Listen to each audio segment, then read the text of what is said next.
Panglima Koarmada RI Laksamana Madya Denny Hendrata akan menindak tegas anggotanya jika terbukti terlibat dalam penembakan bos rental mobil di res area kilometer 45 Tol Tangerang Merak. Ada 3 oknum TNI AL yang tengah diperiksa oleh pihak Puspomal. Pemeriksaan dilakukan untuk mengungkap kasus penembakan yang menewaskan 1 orang. Pangko Armada RI menegaskan akan menindak tegas anggotanya yang terlibat dalam kasus penembakan dan memastikan proses hukum dilakukan secara transparan.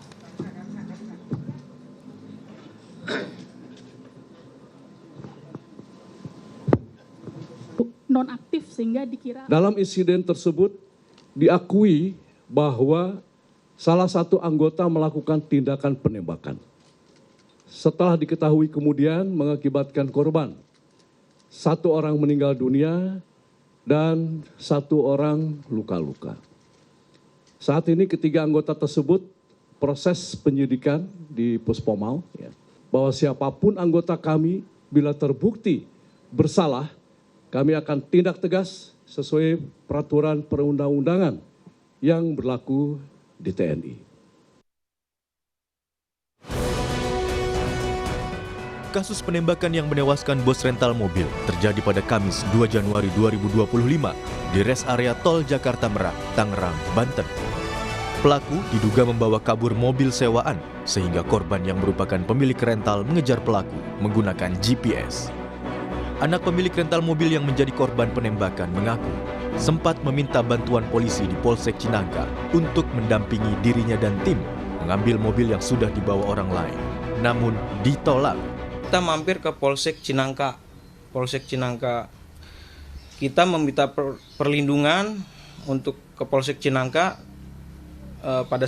pada petugas yang piket pada malam itu ternyata mendapat penolakan dari Polsek Cinangka. Juga sudah laporan ke Kapolsek, memang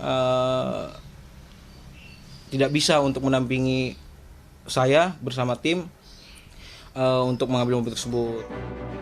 Terkait laporan korban yang ditolak Polsek Cinangka, Kapolda Banten Irjen Suyudi Aryoseto menyebut menemukan adanya pelanggaran dari anggotanya yang tidak melakukan pendampingan kepada korban saat menyampaikan laporan.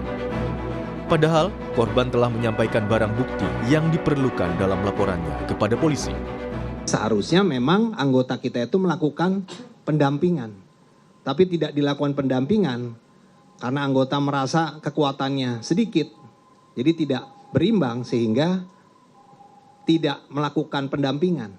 Padahal seharusnya anggota kita bisa melakukan permintaan tambahan, dukungan ke Polres misalnya. Ya, atau anggota reserse di Polsek itu sendiri. Tapi itu tidak dilakukan, ya. Nah, sehingga dari hasil penyidikan Propam Polda Banten, ya, telah ditemukan adanya pelanggaran, ya, terhadap ketidakprofesionalan terhadap anggota Saudara Dery, ya, Andriani, yang sanksinya dapat kita demosi, bahkan yang terberat adalah bisa di PTDH. Anggota Komisi 3 DPR, Sudeson Tandra, menanggapi adanya penolakan pendampingan oleh polisi. Menurutnya, laporan masyarakat harus diurus dengan baik. Sudeson juga meminta Kapolri menindak anggotanya yang lalai dalam menjalankan tugasnya.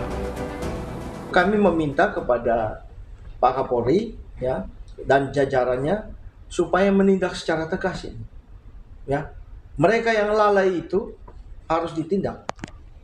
Supaya apa? Memberikan sign, memberikan tanda yang jelas kepada pihak yang lain, ya, kepada jajaran kepolisian dimanapun berada, agar jangan main-main, ya kan?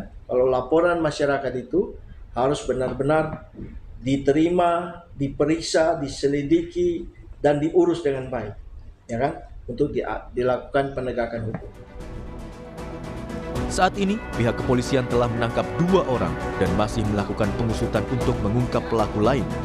Polisi juga berkoordinasi dengan Puspom TNI AL lantaran ada 3 oknum prajurit TNI AL yang terlibat dalam kasus penembakan. Tim Liputan, Kompas TV.